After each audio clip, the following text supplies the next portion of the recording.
You know what I'm saying? On to recent news. 20. Shay. Mr. Savage. 21Savage and Metro Boomin dropped the long-awaited Savage Mode 2. He did have a little thing where his fans was getting on his goddamn nerves, just petitioning for us, but we here, right? Hey, you was We here, right? He dropped Savage Mode 2. First of all, thank you for Morgan Freeman. So what you feel about the tape? What you feel about the tape? Man, see, it wasn't what I expected. What was you looking for? Who you looking for? I know you wasn't looking for Savage Mode 1. I was looking for that, but it's chill vibe. Sounds like you weren't looking for no girl. Could you agree with me that every tape that he dropped since he came out, from how raw he was to now, it's always been an evolution? Yeah, I mean, you gotta do your thing to be up there, but that's just what I was looking for. You know what I'm saying? You're looking for that raw shit. Yeah, you know that's just what I was looking for. He not living that life no more though. You gotta do what you gotta do. Nigga got deported. He set his ass down. You gotta do the stay at the top. But hey, that's just what I was looking for. Yeah, a lot of people, I did see a lot of people online, they fucking love it, but at the same time, it's like, bro, I wanted that raw Savage, but come on, man, this nigga be in LA and shit like that, you know what I'm saying? Take care of his family, take care of his mama and his kids and shit. You feel me? He ain't got time for that. He's worrying about, you know what I'm saying, getting that shit together with the whole, you know what I'm saying, what was it, the deportation shit going on. You know, he did give us a great couple memes though, like, hey Mike, you feel me? This motherfucker right here. Come on, I'm from the east side. No, nigga, you from the west side of London. Like, that's what niggas was saying. Like, and we, you know, you live in Gwinnett.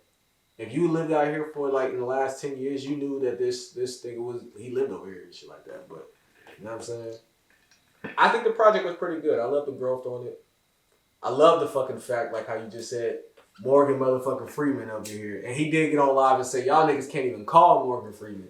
So this you can't even call Morgan Freeman. This nigga got Morgan Freeman to hit all the skits. The skits was in the, I mean not skits, but a rat is a motherfucking rat. I'm telling you, Savage mode.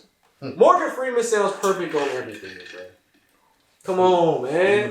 This nigga made watching March of the Penguins very enjoyable, and that was a very boring ass movie. But Morgan Freeman was hilarious in that movie. When he Bruce Almighty or something like that too? Yeah, he was God. He was Morgan Freeman been old since I seen Morgan Freeman on TV. This nigga, if you looked at any pictures of him when he was young, he looked old. Morgan motherfucking Freeman, bro. I fuck with Morgan Freeman, man. The cuts on the tape was amazing. I think it was definitely good growth. Out of this year, it could be. I mean, we still got some more months left in this year, and Drake is supposed to drop this year. But I still would put 21 in top 10 albums that dropped this year. Because I still have some other ones I'm bumping right now that and I gotta give Savage Mode 2 some time. But you know, it's a contender. It's contender. It could probably be 5 or 6 for me right now, depending. You know what I'm saying? He was a funny motherfucker during that tape. What's your enjoyable rating on the tape? What y'all feel? What? Out of Savage Mode 2. I'm saying, like, are y'all just enjoying it for Morgan Freeman cuts? Do y'all really enjoy it? Nah, I fuck with the tape. Yeah. I definitely fuck with the tape. Morgan Freeman is just a very, very, very, very, very much added perk. I wasn't expecting this man to be like, top tier rapper because he never been like that, but... Oh, nah, bro really can't rap for shit. Yo, my nigga, when he first came out, rap for shit, but he say some real shit. When he first came out, I thought he was just a lazy rapper. But then, I started hearing people like Gunna and shit, and they just sound dumb lazy. But he's definitely, it took a while to grow on me, maybe because of personal experiences with this young man. But at the same time, 21 hard, man. 21 hard. He be saying some shit that, real niggas be going through. And not everybody know the life, but you know what I'm saying? Niggas be in this struggle, man. If you know the vibe, all hood niggas can understand. His expectations for selling is like $195K. You feel me? If you exclude Juice WRLD, rest in peace Juice WRLD, and Pop Smoke, rest in peace Pop Smoke. So you already took $500K out, 250K out. Uzi, I don't know how we count his album because he had a double album. He sold about 325. But you know, you can throw him up in there. If you exclude Uzi out of that situation, the only other person selling like 195K is Lil Baby. Mm-hmm. And 21, you know what I'm saying? He a top nigga in the game. He don't drop often, and you don't hear a lot of features from the nigga. But it seems like he takes his sweet time. He definitely, you know, a historian when it comes to music, because historically you won't drop an album or anything for 2 years, and you take your time off, you enjoy your life, get your money in your bags and shit. But this tape was really definitely, you know what I'm saying, listen to. I'm pretty sure most people have heard it and shit like that, but definitely check out Savage Mode 2. You know what I'm saying? Shout out 21, he doing his thing.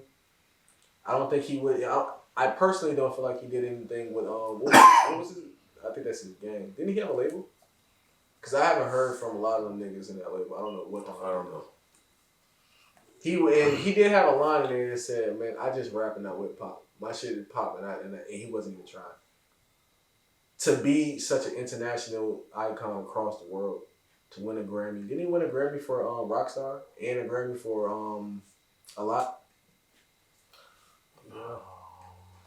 I definitely remember he won an award.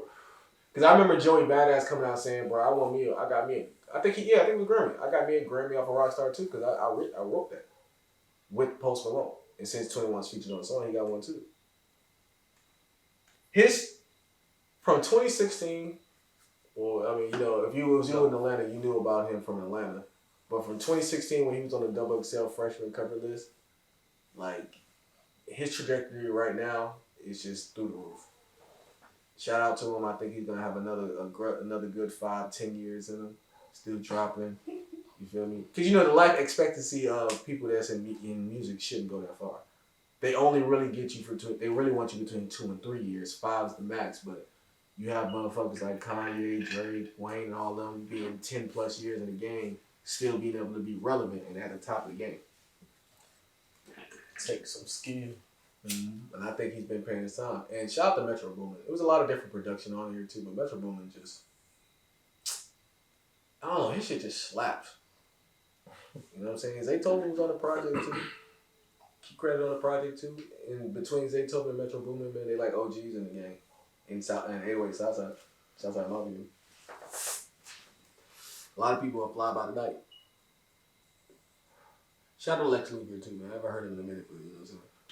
Shout out to him. I'm pretty sure he's doing his thing. Because at one point, if you don't live in Atlanta, at one point, yo, you know these names because them niggas they was on every goddamn thing. Facts. Now the game is changing. You know what? I ain't even gonna say the game changing. Hey man, shout out DJ Paul. DJ Paul, man, he's still. This nigga been behind the scenes. 3-6 been behind the scenes forever.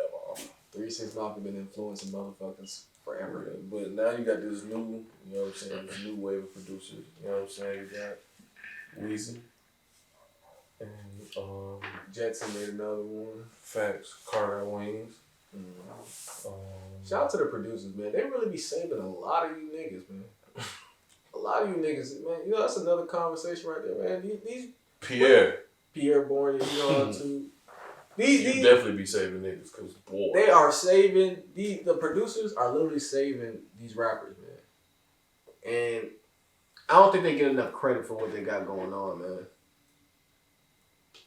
Cause without them beats slapping like that, if the beat not slapping almost immediately, and maybe sometimes might be a build up and shit like that, but if that bitch shit not slapping, man, I ain't trying to hear that shit, man. That's why I can sit up here and say like Virgo World was a vibe, but you know it wasn't slapping. Not no joints I just want to just keep listening to. But shout out to the producers, man. You feel me? They doing their thing. I wanted to talk about Bryson Tiller. You want to talk about it or save it for another conversation? I don't know who that is. R&B, man. Cameraman like, nigga, what? we can say that for another time, man. We said T looked up, hey, nigga, Cap T was like, what? Yeah, we can say that for another time, man. You know what I'm saying? He got to get back in the things. He got to get back in the flow of things.